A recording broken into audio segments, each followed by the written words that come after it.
na ang ilang biyahe sa Parañaque Integrated Terminal Exchange o PTEX. Kaya naman kanya-kanyang diskarte na ang mga pasaherong naubusan ng tiket. Live mula sa PTEX, nasa frontline ng balitang yan si Gerard de la Peña. Gerard, kumusta ang terminal ngayong rush hour?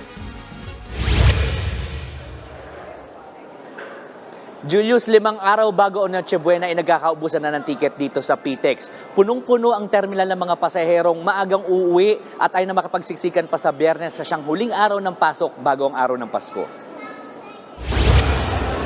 Mga malalaking bagahe, kumpulan sa mga boarding gate at mga pasilyong halos wala ng malakaran sa dami ng tao.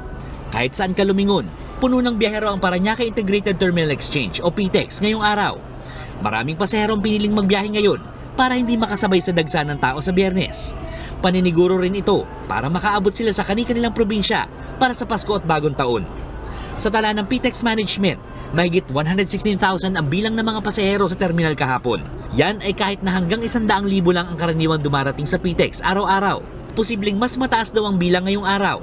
Maaga natapos yung klase ng ating mga kababayan. Karamihan doon sa mga estudyante natin, yung mga mag-aaral natin na dito nag-aaral sa Metro Manila, nagsimula na magsiuwi sa kanilang probinsya. Ganun din, yung mga estudyante naman natin sa lalawigan, umuwi naman ng Metro Manila para makapamasyal, makapamili at kung ano-ano pa. Isa sa mga yan ang 4th year college student na si Sandra na uuwi pa Albay para sa holiday at birthday ng kaanak. Birthday po kasi ng lola ko today, so parang habol na lang po kami. Tsaka kahapon lang po nag-cancel ng classes. Si Marites na papuntang Agusan del Sur, kahapon pa nasa PTEX, kahit ngayong gabi pa ang biyahe niya. Nobyembre pa lang daw, nakapagpa-reserve na siya ng kanyang tiket.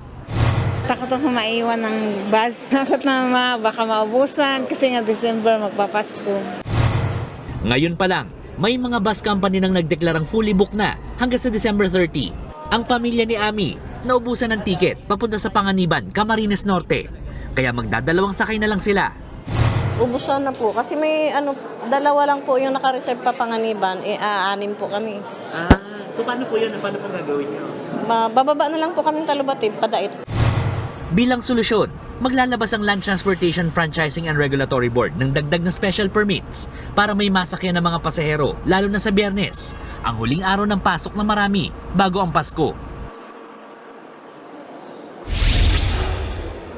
Julius, sa mga oras nito ay napakaraming ang pasahero dito sa PTEX kumpara kaninang umaga at saka tanghali. Katunayan, mula dito sa kinatatayuan ko dito sa Gate 4 na siyang boarding gate ng mga pasaherong papuntang Bicol ay halos wala ng malakaran dahil nga sa rami ng mga pasahero nag-aabang dito. Sinusiguro rin ng pamunuan ng PTEX na safe ang mga pasahero dito. May regular inspection ng kondisyon ng mga bus at gayon din, meron ding drug testing sa mga driver ng bus. Julius. Maraming salamat, Gerard de la Peña. Mga kapatid, Julius Babaw po. Huwag maging huli at maging una sa lahat ng balitaan. Para sa tuloy-tuloy na talakayan sa Frontline, mag-follow at mag-subscribe sa social media pages ng News 5.